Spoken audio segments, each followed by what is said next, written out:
Hello friends, welcome to our website automationcommunity.com. In the mini series of tank level control in factory IO, we have came back with another example, that is tank level control using two capacitive sensors.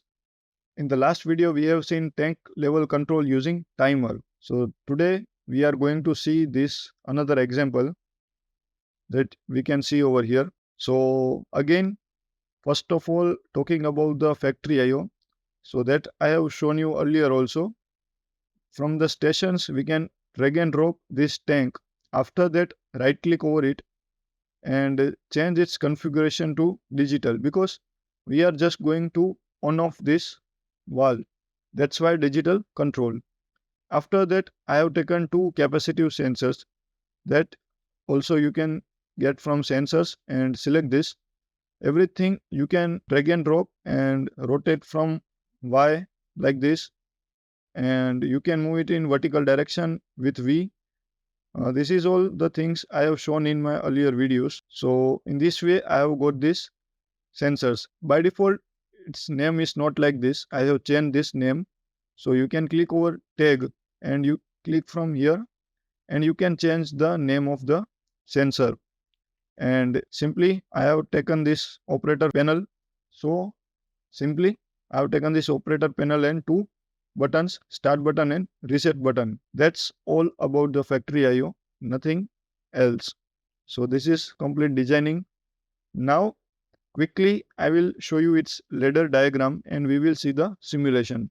Before that, I assume that you already know how to create project in TIA portal, link it with factory IO. What are the basic steps? If you don't know that, you can watch our previous videos, because these steps are very repetitive and time taking. These are high software, so each time it takes load for each step. So I have skipped that part, and quickly I will show you the ladder programming directly. So I have opened my TIA portal.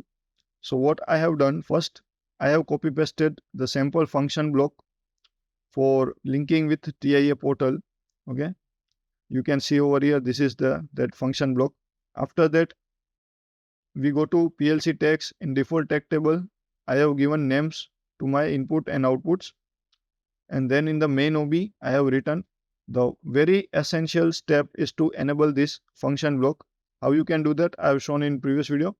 Right now, I will just tell you, you have to drag and drop this box and bring it over here and name it as FC9000, and it will become like this. Okay, you have to write FC9000, press enter, and it will return like this. And then simply we will do NONC contacts from here. You can see output, NONC contact, everything you get from here. So quickly we will start simulation. Again, before that, what we will do, we have to compile function block main OB, start our PLC sim, and then download, click on go online button and monitor button. After doing this much things, you will reach to this window. Okay, now I am hiding this and let us minimize this panel. So here also in the drivers, we have to connect our input and output. So this is my tank number 1. So here I will connect start button 1 and reset button 1. I have already renamed it. Okay. These are my essential inputs. Beside this, we have low level sensor, that is my input number 0.2. This I have considered in programming, and high level sensor is 0.3. These are our 4 inputs. Now I have digital output tank valve fill. So this is my tank 1. So I will select tank 1 fill valve, and when the filling is completed, I will turn on one indicator. So that indicator I named as this one. Okay. You can name anything. This is just one indicator. The tank is filled. Okay. Nothing very confusing or difficult. So, and then I have connected all my factory IO with Siemens. So we are able to see this tick mark. Now I will click on start simulation button. This is simple latching circuit to latch this memory bit. I hope no need to explain. This will be less from these two buttons. Okay, so I will scroll down and open this. So what we are going to do, when the lows, I have taken the NC of the low sensor, means there is no water. So this sensor will be off. If sensor is off, then its NC will be on. You can see right now this sensor is on. If the system is on, that is when I will press this start button, system is on and the lower sensor is off, then tank filling valve will set it. Why I have taken this timer, that I will explain you later. Right now the simple logic is, if there is no water, sensor is off, system is on, then start the filling valve. And here what I have written, system is on and high sensor becomes on, it will reset our valve. Or what is the another condition, that if I press the reset button, valve should be resetted. Simple logic, okay. So I will press the start button. So let us go over here and I will press the start button. So system is on and low level sensor is off.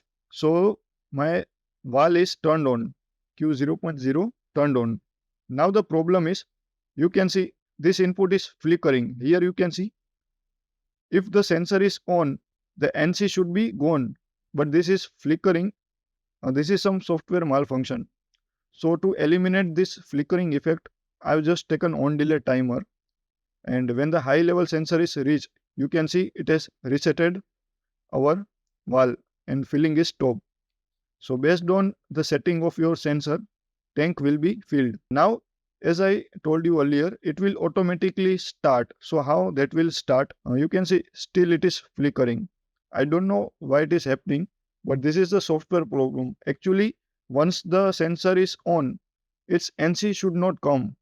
But due to some software problem, so to reduce the effect of that, I have taken this timer.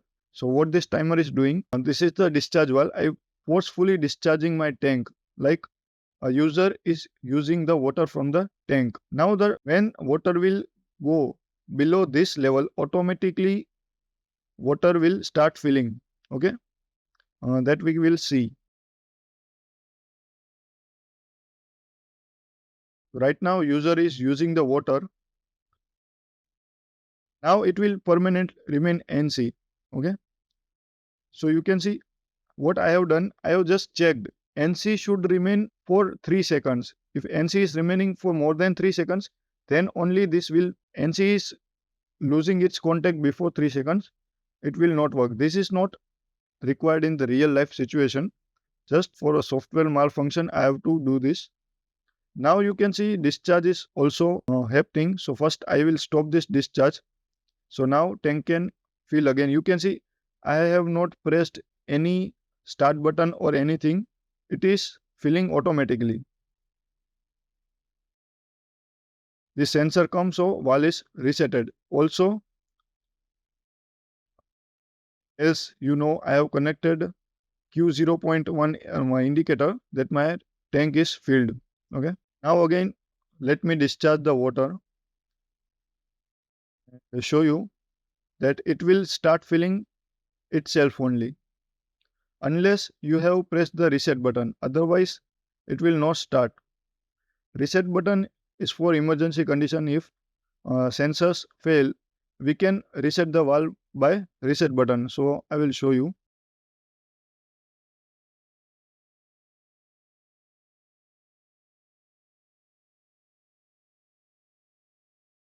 Now because water is below low level, it has started automatically.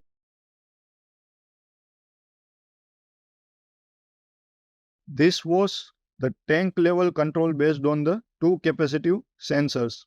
In real life, we use level switch, float switch, that is called float switch. We use two float switch to turn on the motor and turn off the motor. That is used in the industries. In some liquid or powder material, capacitive sensors are also used.